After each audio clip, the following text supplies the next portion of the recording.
Gate she Nikki Tulley and a she Toriji in the Shlon tat Nazatni Bash's chin has Gahanzo dash che ado to Heklini dash Nale and Lebis dog Lizendeski de Nasha Aquit ego de Nez Sanchle. Hi, my name is Nikki Tulley, and I am part of the Barry NASA Ames Research Center, working with the Indigenous Peoples Initiative, as well as the NASA's Equity and Environmental Justice program. Today, what we'll be doing is, here's a little overview of the agenda and sharing some aspects of indigenizing mapping with you in a variety of ways. And I'm really excited to be here with Mocha and Steve and to hear about what they have to share as well. But today, what I'm going to be sharing with you is some information about an event that we held. And this event that we held on the Navajo Nation, I shared with you my introduction in my language and the Navajo language, and I know that I'm really excited to see that we have a couple of Navajo people in here, and probably some of them might be some of my relatives. And essentially, I'm a person of water is what I gave in my introduction of who I am, and that's my identity. And I come from an area called Pistoglizhendeshkis, otherwise known as Blue Gap, Arizona, so the Valley of the Blue. And I wanted to start off and start this presentation with you with this photo. If you attended the session that I happened to participate in yesterday for a lightning talk, you might remember this photo. And I share this photo with you for a number of reasons. This is my grandmother who helped raise me, and she lived to be about 100 years old. And being raised by your grandmother early on in your life, you learn a lot of things. You get a lot of that old knowledge that you'll never learn anywhere else, but you'll always remember. And so she was definitely my first teacher. And she taught me about this word here, Nechamana Hassan, amongst many other things. But what she taught me was lessons about how to be a person amongst the earth, how to be the people, and we reference ourselves as the earth people. And so I share this with you, but also a couple of people have come up to me from last year recognizing the talk that I gave last year. And if you remember the talk last year, you remember this photo. I shared this photo of my niece, and so this is the picture before this was of her great-grandmother, and now this is the great-granddaughter. And although she might have entered into this world learning a different language, English, our grandmother, her great-grandmother, my grandmother, refused to learn the English language and remain very in her ways, and I appreciate that never wanting to speak English, and that's how I was able to learn my language. But with my niece and the next generation coming, it's really interesting to kind of think about how does the language get passed on? It's not necessarily oftentimes that we sit down and say, learn this song, learn this way of being, learn this part of the language, but in some, I think, kind of magical way, it just happens. And so on Monday was Indigenous Peoples Day, and on the day before I flew out to come here, Sunday, we had some activities recognizing that in where I come from. And I was holding my niece's hand, and as I was holding her hand, she started singing a song when she's seen a picture. And the picture that she's seen was one of our sacred mountains. And so that's, I'm wearing one of the sacred stones from one of our sacred mountains, which is turquoise. And as I was holding her hand, I kind of had to lean in and listen in a little bit. But she was singing, I'll sing the one verse that she was singing, and she was saying, Shina sha, shina sha, shina sha, ate hojola heya he, neya, ahala gona shanga, ahala gona shanga, shina sha, shina shanga, shina shanga, ate hojola heya he, neya. Nechasa shama gona shanga, Johana eshetcha gona shanga, shina shanga, shina shanga, shina shanga te hojola hea he neya. And so thinking about these two pictures again, in this one, And if you might remember, I shared earlier a picture of understanding changes in resiliency. Well, that song that she was singing in that mountain that she was singing is in 1864. Our people were taken from their homeland and imprisoned for a number of years. And when we were released to return back to our homelands, when we seen that one mountain on the east side, that was the song our people sang in rejoicing that we were able to go home. And so it kind of struck me as like, how can a 7-year-old learn something from her nearly 100-year-old great-grandmother? And although the great-grandmother is gone, but she's here, how does that continue on in the lessons that we give? And so that's where this activity comes in that I wanted to share with you a little bit about. And this came out in the New York Times yesterday, and it says, a solar eclipse shines light on traditions that still matter today. Well, what still matters today is our traditional teachings and our cultural meanings. And so there was one thing that stood out to me in this article, and it says, on September 15th, Navajo Nation Parks and Recreation announced that all parks would be closed during the eclipse to accommodate traditional beliefs. And although there might be really awesome observatory points or pictures to be taken in our homelands, it was a reminder that we still have these strong traditional beliefs in how we believe and how we view the relationships with the earth and the sky. And this is a quote that came from somebody that attended this activity that we did that I'm going to share a little bit about with you. And it says, home is our landscape, our home base, our roots. We have names for our landscapes, songs, and our prayers. The landscape takes care of us when we take care of it. And so we don't know who these people are, but they left these comments when we had our activity. And it comes down to this. And so we think about these what we deem as new technologies, our new ways of knowing, but what has always existed in our Diné natural law, and this comes off of our Navajo Nation government website, is one of these early forms of maps here that I wanted to share with you. And in recognizing the relationship of landscape and people within our lands, but recognizing we don't just talk about mapping within this world, but we talk about it in previous worlds and worlds to come. But you see here the mountains that are listed there. And that thought really went deep into our activity that we planned, this Earth observation event. Yeah, it's really cool if we can bring computers and we can bring beautiful satellite imagery to a community, but what relevance does that hold when it comes down to it? There are many things that Indigenous people are thinking about. And so we try to capture that in our logo here, recognizing just what I've shared with you in these brief few minutes about how those connections are made. And so we brought this capacity building event about Earth observation. But really, what does capacity building mean? What does empowerment mean? We have these definitions, but how can we help have the community share their definitions of what that means? And so I, as part of the IPI team, as well as with members of USGS, America View, Google, and NASA, we came together to hold this event on April 4th in Winter Rock, Arizona, with about 130 community members who came in attendance. Now, again, I mentioned that we have these cool technologies to look at observing Earth, but if the community or the interest is not there, what good are those tools and data? And so the question was, how do we get people here? And this is where the question came to us of how do we make it community relevant to the community? And this was done through what was culturally relevant or culturally accepted within the community, one being food, one being family friendly, and looking at introducing these things in a respectful and meaningful way. And what came about this was ultimately this, that the goal of this activity was to gain community insight of how we can achieve this respectfully and efficiently to bring, again, these new ideas and technologies to these communities, but recognizing just how I started this presentation, but there has always been this way of indigenous mapping within the community. And so how is it that we could bring these two ways of knowing together? Thank you.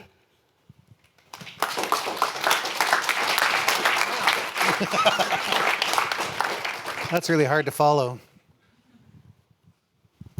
Is this microphone on? I don't know. Okay, there we go. That's better. Bonjour, Steve Indigenous, Blue Water Drum Man Indigenous, Ebb and Flow First Nation, Lake Manitoba First Nation, and Treaty 2 in Dunjaba.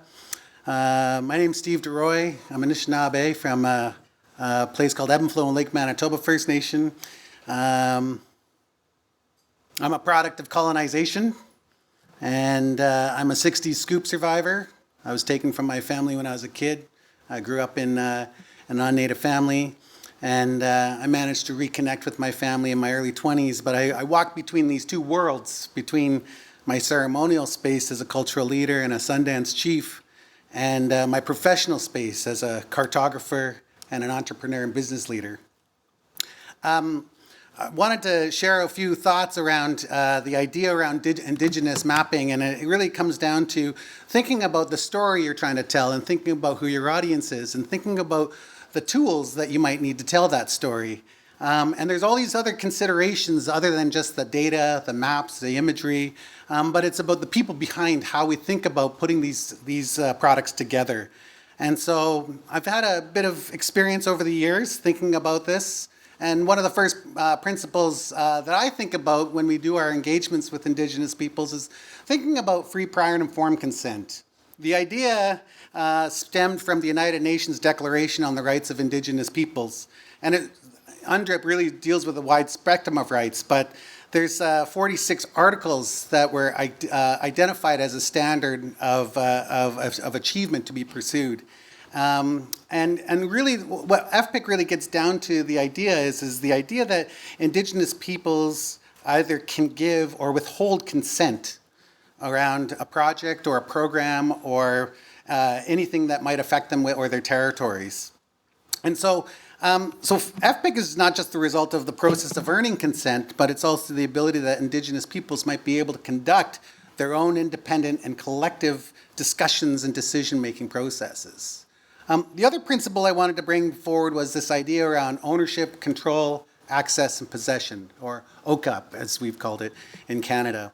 And this is when we're thinking about data and we're thinking about the products and who owns that information, who controls that data and that information in terms of how it was put together from start to finish, who has access to the materials and the information at the end of the day, and who possesses that data, and who basically will be able to assert and protect that information into the future.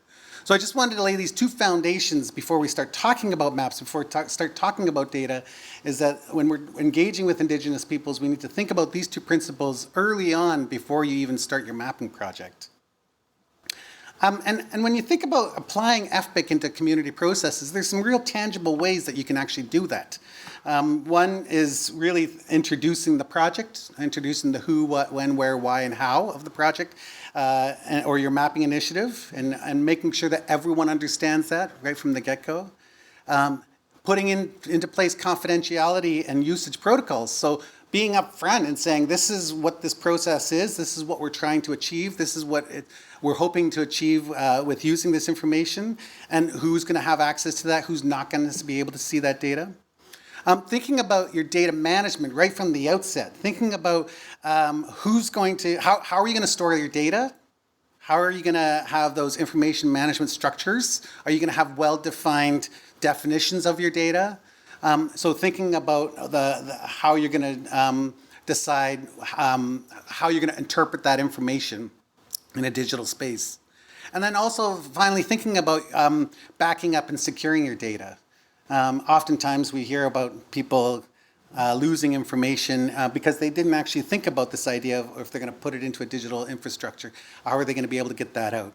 And oftentimes we think of the 3-2-1 rule, three copies of your data, 2 of which are local but on different mediums, and 1 that might be considered off-site.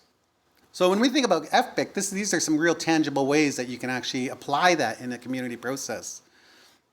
The other thing that we also thinking about is this, and this gets down to the storytelling. And I'm often saying, well, if you're going to do a story, you need to take a rights-based approach in how you tell that story. And you need to understand what are those rights that we're actually talking about.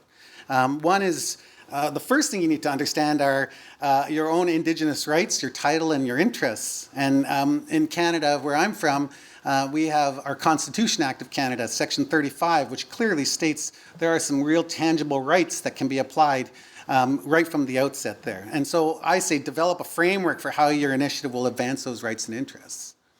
The other thing you need to think about is jurisdiction. And in our world, We have the federal government to deal with. We have the provincial government to deal with. We have municipalities. We have neighboring nations. And, you know, and when you think about all those different layers, we understand that governments thrive on policy for their decision making. And so, and it's designed to be complex, and it's designed to work for government. It's by design. And so when we think about trying to decolonize these systems, it's really challenging because you really need to understand who those various players are, their responsibilities, and how their decisions independently but collectively may also affect your rights. And then finally, it's important to develop a strong understanding of the legal precedences. And many Indigenous peoples, not only in Canada but around the world, are using the court system to defend and articulate their rights. And I've often told communities, it's like the burden of proving those rights is on you. And how could you let someone else define what your rights are? And so taking a position and a stance where you're in the driver's seat, deciding what that map is going to be, deciding how those research outputs are going to be used, basically driving the process. And so when we think about how this works and how we're thinking about engaging with Indigenous communities, there's all these different ways that we might need to think about, such as the language that we're using. Who's our audience? Is it participatory? Are there people being trained as part of the engagement strategy? Is it inclusive? Is it collaborative? Is it verification focused? There's been so many times where communities say, oh, so this researcher came into my community and did a really great mapping project, and we haven't seen the results. They just came in, did this mapping thing, and left. And so, so oftentimes making that connection and closing the loop on your project. Is it transparent, and is it community-based and community-driven? So these are some of the things. And then the final thing is thinking about, is it innovative?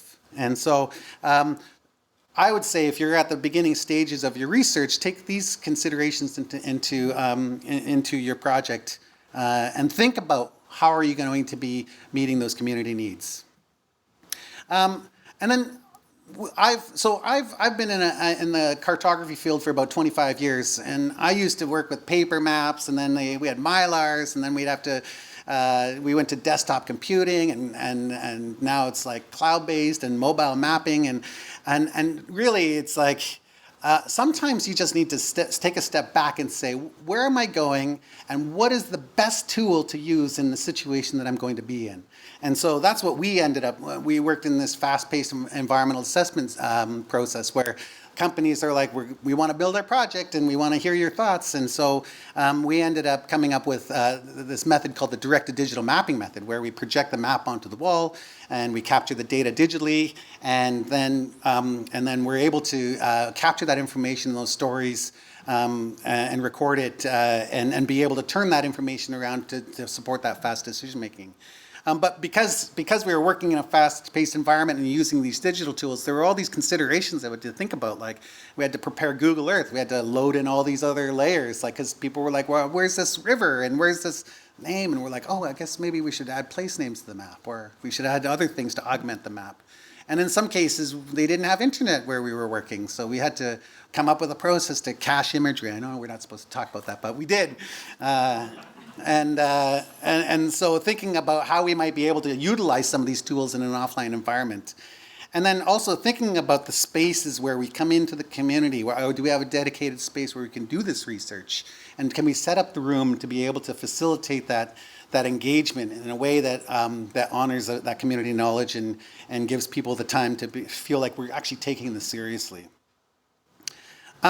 So in the thousands of interviews that we've done, that I've personally done, there were some considerations that really came through. And when we think about data, each point that we add to the map, there should have a minimum of the who, the what, the where, and the when of that information. So who's reporting that information? The what is it that you're putting on the map? The where is the actual point or line or polygon feature that we're putting on there? And the temporal aspect of that.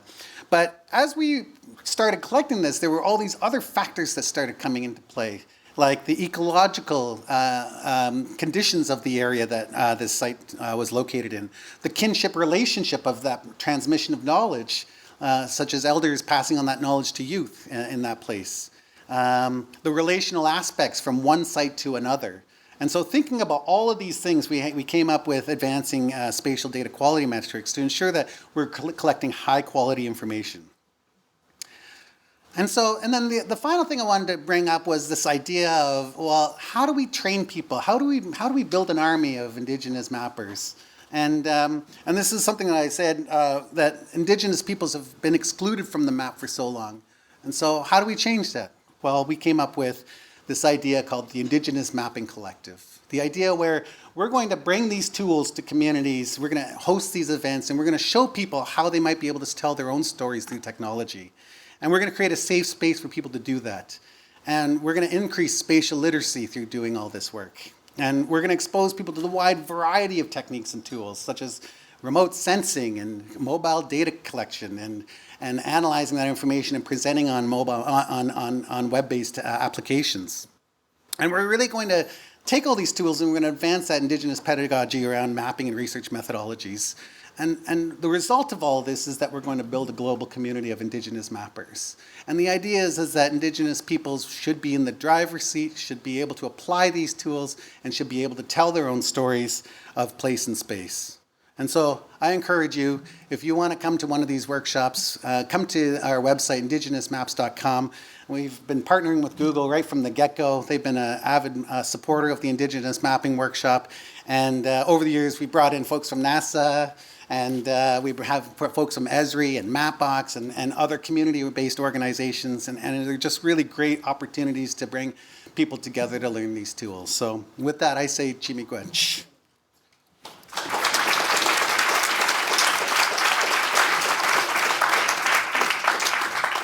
Ka whiti te whakawhitinga mai e rā mai o nā moana ti hei Māori ora. Tuatahi kia mihi ki ai hoa moana mana ki tanga katoa. Ka uri nei taku mihi ki a rātou kua tiraha, kua tangihia, kei runga i o koutou o tātou nei, marae, ko whai atu rātou ki te kōtahitanga o te ātua. Ko tātou tēnei ngāhunga roara, tēnā tātou. Anei he me te atua ana, e mihi atua ana ki te haukainga nā taho te ahi, koutou mahi manaki nei kia mātou i tēnei wā. E honere, māku te honere, kua tai tinana mai, e kōrero nei ki a koutou. E nā tangata take, koutou mā naiwi o te motu, o te ao, kua rauika mai ki te kaupapa kawainga nui a tātou, tēnā koutou. Hiruno e te haukainga, e mihi atu ana, e te whānau, e tautoko ana i tēnei kaupapa, tēnei te mihi atu ki a koutou. Hiruno ki a koe, Rebecca, Rayleigh Mao o Kukara, e me ki mai rā o te kaingara, Kukara, Anuku, Kukara Arangi, tēnei me atu ana o mātou, kaumātua, Bebs, e ke tukona mai a ia o tōna hirikapo, e tukona mai ki a mātou, haere tēnei wā. Nō rea, ki a koutou mā, tēnā koutou katoa. I was just saying in our language, and I just mihi to my nephew for opening up with the prayer that we can't go past in our language as we've done of saying, we thank the Creator for the opportunity to be here. We acknowledge those who have gone before us. We acknowledge those who have allowed us to be here. We say, who have lit the fires for us to be here today. To all of you who have taken the time and the opportunities to be in this room, to share with us. And to my whānau or families, and anywhere they have come this long journey away from home to be here to learn.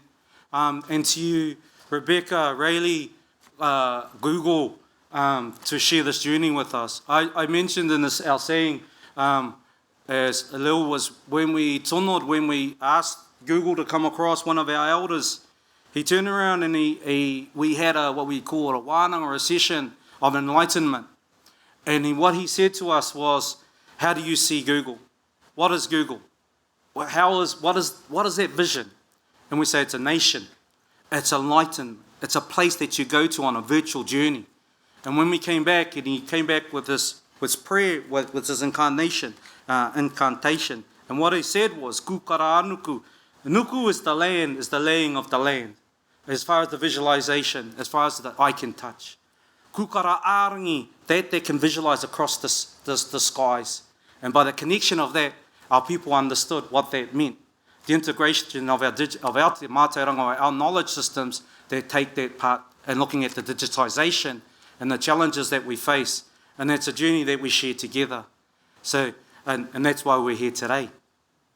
And so I'll just briefly follow the light that's been shone. And like the many that said before, we wear many hats. If I said, te tau tōku matua, no kāwhia kai, kāwhia moana, kāwhia tangata. Nā marama o te waka o tainui. Te tau tōku māma, no kone, āna, ko Ngāti Porou. Ngāti Porou tūturu, te whānau āpanui hoki. What I was just saying is, my father's people is this particular place in Kāwhia that transgressed one of the resting place of one of the canoes that travelled from Hawaii across the oceans that ended up as last resting place. So is this particular. So my father's people were the guardians of this particular canoe and the traditions that have come from for the last 1,000 years. And as Wharenaro said in terms of the incantation, and what I said, that was one of the incantations of what our navigating ancestors have given to us as part of their oral tradition. That oral tradition that's been handed down, and always understanding of where you come from. And also that you have an obligation to be a good ancestor. You have an obligation to always think forward for the next 7 generations, so that your decisions that you make today do not just have impact upon you. You think about the 7 generations to come, and that's how you be a good ancestor. And so this particular photo, and just starting it, was a gift to me from 2 of my mentors, or 2 from both sides of home. From this particular place, Hotu Roku, they took the photo during COVID, because we couldn't get home, and he would post these photos up.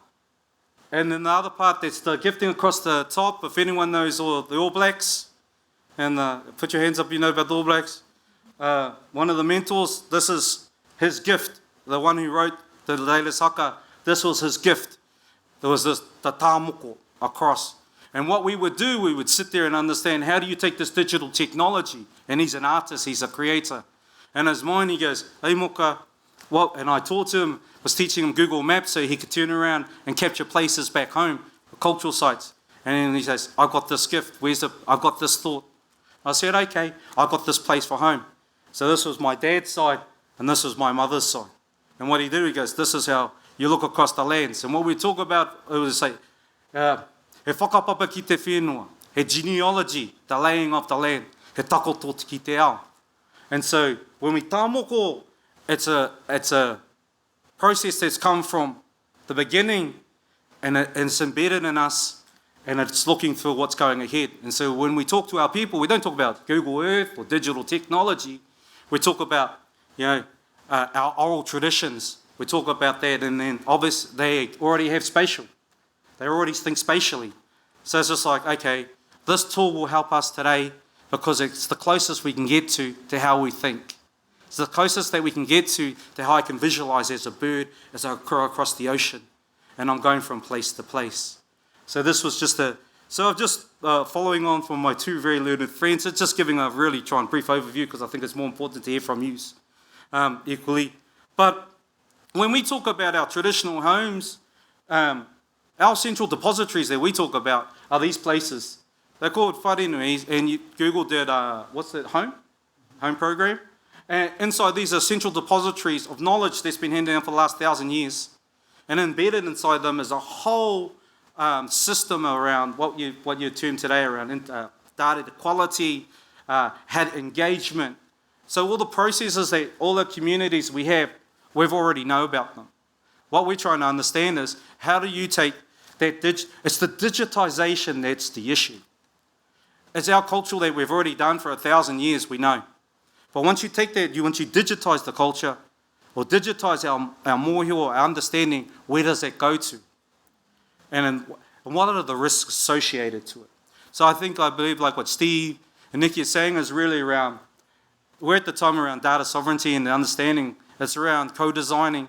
It's around actually ownership and actually leading the pathway and allowing the opportunities that we've done for a lifetime. And so this is one of the, it's a GIS. Of course, we're just related to mapping. But in this particular saying from one of our elders from home, Honko Api, And I'm a product of many places as well, like all of us. On both sides of my father's, in the 1860s, over 1.2 million acres they were forcibly removed off their lands, and even up to my dad, they were called sugar bag babies, forcibly removed from the homes. On my mum's side, my grandmother refused to teach all her kids English because she believed, because she was beaten and my papa was beaten, and they did refuse. They didn't want us to have English names. They didn't want anything because we were already brown. And on my father's people, they had fought them and they were presby going, no. So my father said, we'll teach you the language, and my mum's people were saying no, because boy, once you've got the language, all of them are going to look on you badly. And our uncle here had the vision from my mum's people, and he said, actually, like Tahapi and others, the vision is where we need to believe in ourselves. We need to take it back and own it. And when we were talking about GIS systems and mapping systems, back then, he just turned around and said, and these were his words, and I found this paper, and he goes, the concept of a geographic information system unique to my iwi of Ngāti Porou, or our iwi of Ngāti Porou, is not novel. Ngāti Porou, as have all iwi or tribes, developed, implemented their own information systems prior to our arrival in New Zealand, Aotearoa. Their navigation and settlement of the Pacific of their forebears demonstrated technology second to none. The information system that connects Ngāti Porou to their pioneering ancestors is the whakapapa or genealogy that whānau, hapu and iwi have maintained in oral traditions for over 1,000 years. Whakapapa then is the framework that not only records the centre relationships, but it also records and logs the history of a people. At that point in time, he was looking for a central depository that could actually retain and digitise our cultural information, because of preservation of our particular whānau of 85,000 tribal members, who only 12% live at home. The understanding is we need to be able to connect and re-engage our communities. So I'll just put this timeline in terms of mai rānoa means from the time of the beginning, and then traditional stories. And then we got to the 1990s, where all these things came about, like digital mapping, and we did, like many tribes, raced in and bought what we could. And then it's been like Groundhog Day, because you bought it, you didn't know what you're doing, you broke it. We've all been there. And we know what that looks like. So there was red mesh. And then for us in the 2000s, we had the government really ramped up our treaty settlement process, acknowledging tribes. So we really re-looked at the mapping. But what it really did was also say who has ownership or who has rights and interest over a piece of land. So in many places you can define a polygon or a boundary. Well, we've got multiple overlaps, because there's over 140 plus tribes in New Zealand, and each of us have multiple layers upon each other, multiple relationships, a one-to-many relationship. But the treaty settlement process clearly said to our tribes, you need to define this, and you then need to map it. And so our tribes from that period of time started to try mapping these lands, and then trying to figure out how these settlements work. And then as this evolution has evolved, and as digital technology has become a little bit more accessible and cost-friendly, then it's been able to come to a point using tools like Google Earth, where we've been able to actually, it's not in the back of the GIS room, it's actually in the community. And then, so we're talking about this tino rangatiratanga o mana motuake. I was just trying to understand, trying to layman's terms, saying self-determination. It's the vision and aspirations of a people, of a sovereign state, to have the ability to decide what their future. And that's where we're at. And it's the understanding, engagement, and the challenges we face as we have our communities that look at digital technology and then trying to integrate that with our traditional cultures. So I was just asked to put a couple examples, and the examples I'll just talk about, just using Google Earth. And the more along the lines of this particular one, that was the privilege of working with our iwi, with the whakatohia, was in the Foreshore and Seabed Act of 2004, the New Zealand government removed all rights and interests of our Indigenous peoples to the foreshore and seabed, meaning that and extinguished all rights, the customary ownership, even though and said that we had to then prove it. And then they re-legislated that we could actually be able to be heard in court about it by 2011. And then from that process, a number of tribes went about having to go and define where you lived, what the places were, how you associated to those areas adjacent to the coastline. Working with Ngā Hapu o Whakatohia, we did a mapping exercise over 3 to 4 years, mapping places, socio-cultural mapping.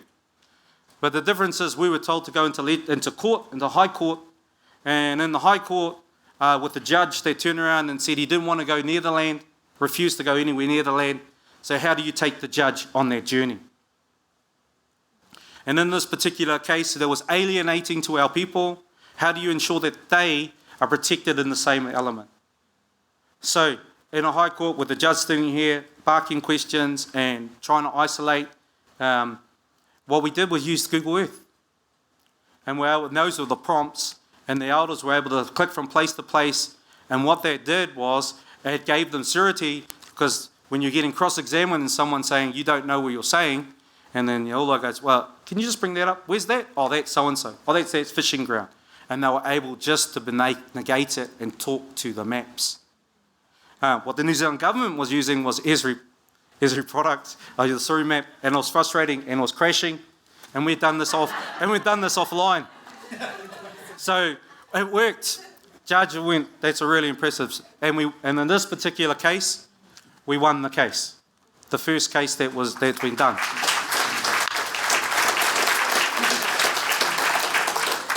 I'm just going to talk about one that's happening right now, because it's exactly the same, similar process.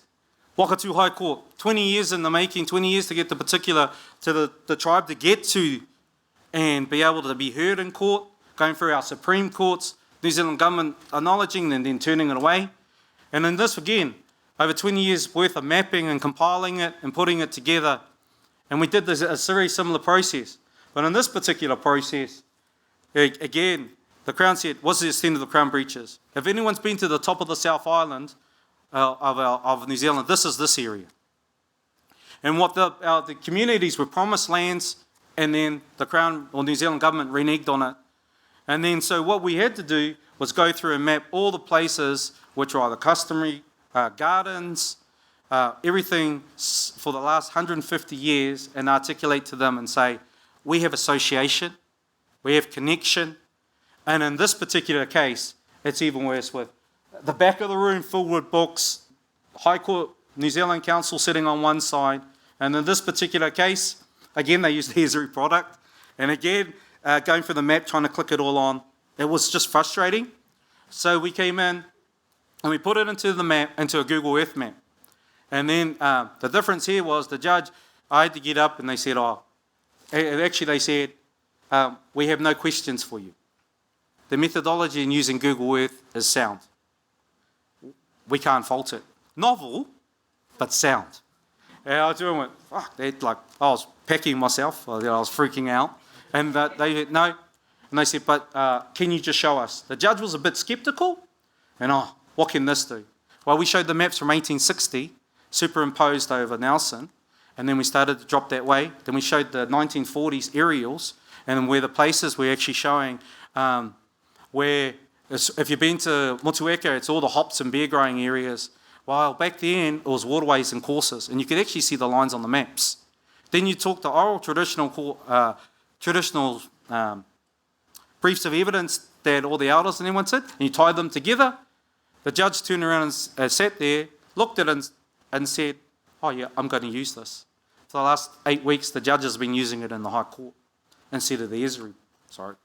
But it was the 3D element that got them, and then the ability of them and the ease of access and use.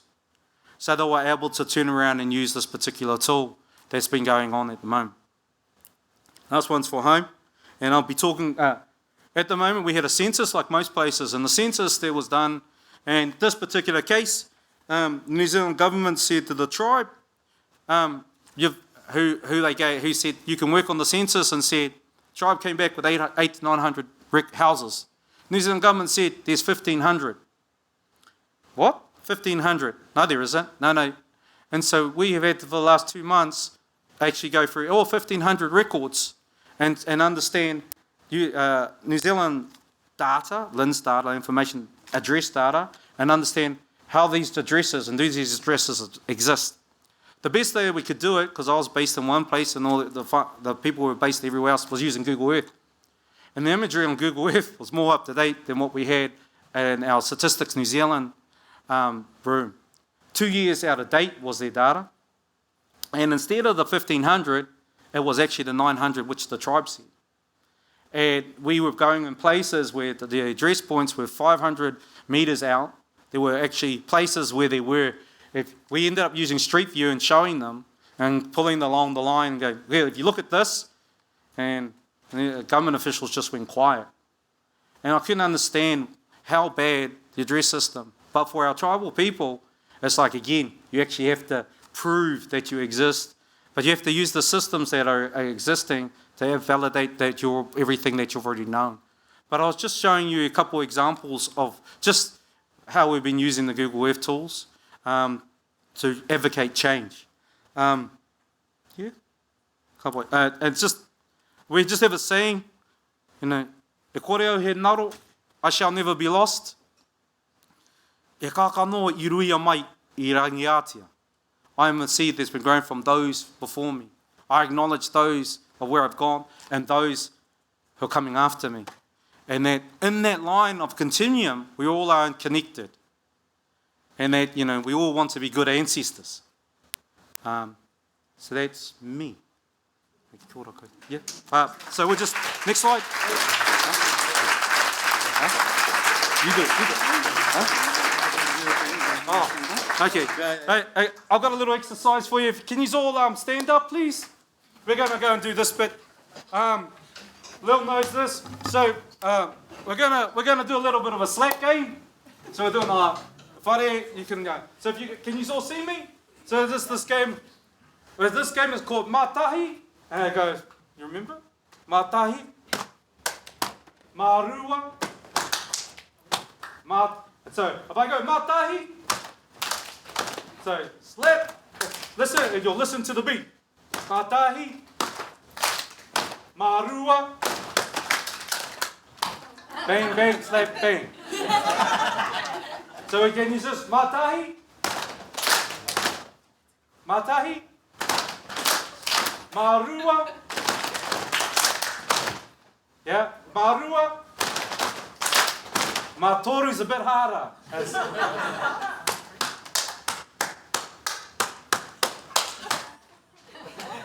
Some of you must be from the islands. So if you listen to the beat.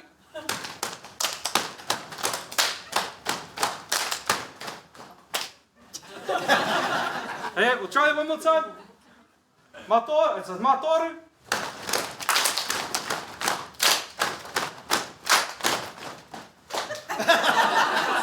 So we'll do Mātahi, Mārua, Mātoru. Can you listen to can you hear the beat right in there? So we go Mātahi, Mārua, Mātoru,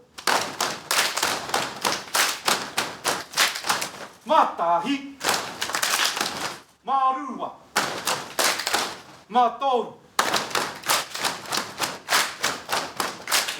Now I'm going to be a bit more complicated here. I'm going to change it up a little bit more, and I'll just turn around so you can see. So if I go Mātahi, right hand down. Yeah, so I'm going to go Mātahi, Mārua. Mārua, so Mātahi, Mārua. So slap, and you go that way. Okay, we're just it's a icebreaker. So Mātahi, Mārua, Mātoru.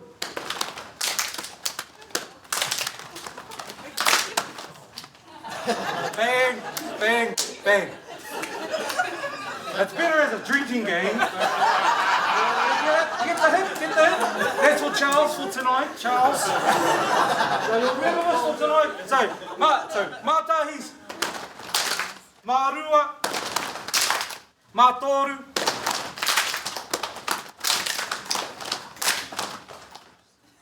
one more time? Yeah, Mātahi, Mārua, Mātoru.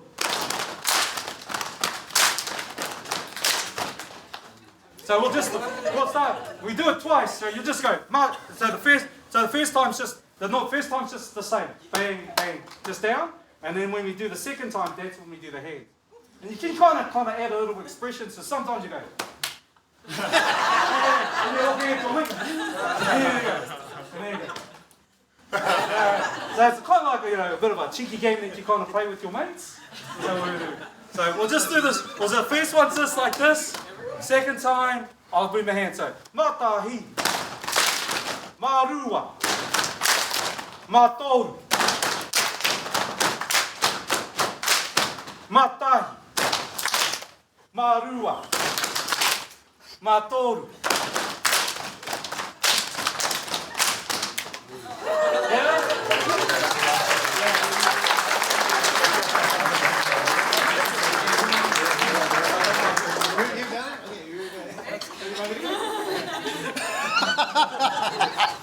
Wow. So we wanted to have an opportunity to at least open the floor for other people to share their thoughts. I know we've been talking for a little bit, but we really wanted to open up the conversation with you and get your thoughts and hear your perspectives. And so we've formulated a few questions. Let me see, 1, 2, 3. Yeah, there's a few questions.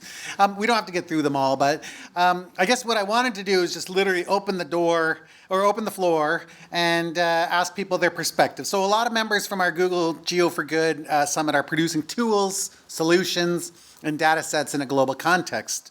If we think about going from a global context to local context and vice versa, how should we be thinking about engaging with local communities? And vice versa, how should local communities be engaging with tools like Earth Engine and Earth? So I'm going to open it up, and does anyone have any thoughts or can want to share their perspectives? Yeah, that's on. No one? All right, here we go. There we go. All right. Thank you. Yeah. I don't know if it's related to this, but when you talk about scales, I think about uncertainty and things. Maybe I share an experience when you produce maps at sometimes a fine resolution. That like each data comes with an uncertainty, and although the data itself is very communicated about, the uncertainty that this data comes with is usually not very well communicated about. And I think here the people who produce these products and the people who use them can build common knowledge about that uncertainty. I don't know if that makes sense. Great. Yeah. Thanks for sharing your thoughts. Oh, yes. Do you want me to, no, I was going to pass it around for you. Okay. Oh, there's someone up here. Oh, sorry. I was just pointing. I was like, oh, I have a mic. Test. White Haskell Haltin Chai Squeeze Hunam Quanam Kintul Smilk Me Ashnola Kikin Moot White Pachiap Ilimnim Dispa Sapana Tesco Halt. Hi everybody, I'm really excited to be here and really happy to ask to have come and participated. And looking at the question, and I think about our work in the Smilkamich. We just declared an Indigenous protected area in BC, Canada. And a lot of the work that we do in protecting our area is a lot to what Ms. Lux here talked about. In Canada, it's a really oppressive government and something that we they're sneaky in their tactics. So we really have to think about data sovereignty in the context of access when it comes to our traditional information, mainly because in the past we've had it used against us in court. And so our story system and our knowledge systems are portrayed from, historians like James Tate, who came through our communities and recorded with a European perspective. And so what they observed in our tribes are what they perceived was happening. And so a lot of times they immersed themselves, but they still carried that European context. So when I look at Google Earth and engaging with communities, a lot of it has to be really sensitive because there are certain things that our communities don't publicly share. And it's just for us to pass down to our generations because it connects them to place in their to their sumi, so their power to the land and their connection to the land, and it strengthens them. Using maps, one of the things that our community always talks about is their need for dynamic mapping and language place name mapping. And so, but making it user friendly. And so that's something that we're doing right now with Google Maps and our static maps with our one-man show GIS, John here. And placing our names for each area. And it's to prove title and right, because each of those names each have their story that are passed down. But how do we make that accessible and shared with our communities? And so I think like a great idea moving forward is obviously user-friendly, which we took a coding 101 course, which was amazing. Because beginning, I have no idea about coding, but it was awesome. But like taking that and having our language in the maps, I think would be awesome. But in a way that certain stuff isn't public, and it has to be like community vetted. And so, yeah, it's just what I was kind of thinking in terms of specifically maps, but in how we use Google Earth to do that. So, yeah, cute. Thanks for sharing your thoughts. Does someone else have an idea? Yeah. Hi. First of all, thank you very much for sharing this. This is great. My name is Oliver. I'm from Canada as well. It's fun. We have a lot of people from Canada. I have a Mohawk heritage, but I don't live it, and it's really inspiring to hear about the community, about your values, how you perceive the world. What I feel like, and I'm very sensitive about this, it's the fact that there's so much difference between values. And it's awesome to hear about these values that you share with us. And I think it's great to have Google being open to communities out there and not being, just a bunch of people from Palo Alto doing their things. And it's awesome. And also, I think what you're doing, I think it's the right thing. Being able to share this knowledge to everybody, to be more and more sensitive, I think this is how we bridge the gap at some point. Thank you again. It's very inspiring. Thank you. Yes, in the back. We probably have room for about 2 more comments. Yes, thank you so much for sharing. It was very inspiring. My name is Esme. And I was thinking when hearing this, a lot of these things have been designed with a certain mindset and with a certain way of looking at the world. And like one of you shared that boundaries are not that set. There is many layers of boundaries. There are different ways of looking at boundaries. And so I was just thinking it would be cool to think together and with different communities on like, how can we improve these tools to make it more representative for different groups? So for instance, that it can't be used against people. Like if you would plant a boundary that actually isn't really a boundary, but that's the way that other people look at the world. So now it has to be a straight line. But actually in other people's worlds, that's not a straight line. It's actually more blurry. Can't we then have a tool to make a blurry boundary?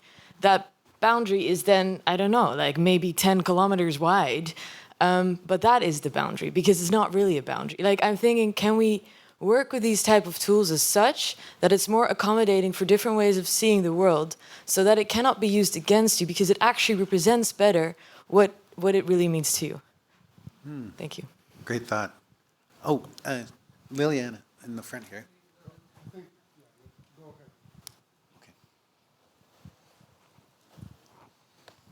Yeah, that's probably like a really big issue for us in Aotearoa. We, in court, as Moka has described, we usually have sites of significance. They're usually cemeteries, wāhi tapu, and so something that's a straight, bold line isn't like that for us, especially if they were battle sites and people have fallen, babies have fallen, our whole in many instances, villages were decimated, and so we not only have confidentiality layers, but we also have that whole whenua or that whole land space is a no-go area. So it's not only the buffer zones, but it's also, those aren't hard and fast. We also have a sneaky government. And during COVID, we did have a lot of consents that went through under a fast-track EPA system. And so we had in a 1 kilometre vicinity, we had a water storage that went through, a whole dam that went through. We also had a business park that went through. So these are all on tribal lands. These are all on stolen lands. We had a power plant that went through, a geothermal power plant. So that's just one of our tribes, one of our iwi, one of just our sub-tribes. That would be really commonplace for us in Aotearoa.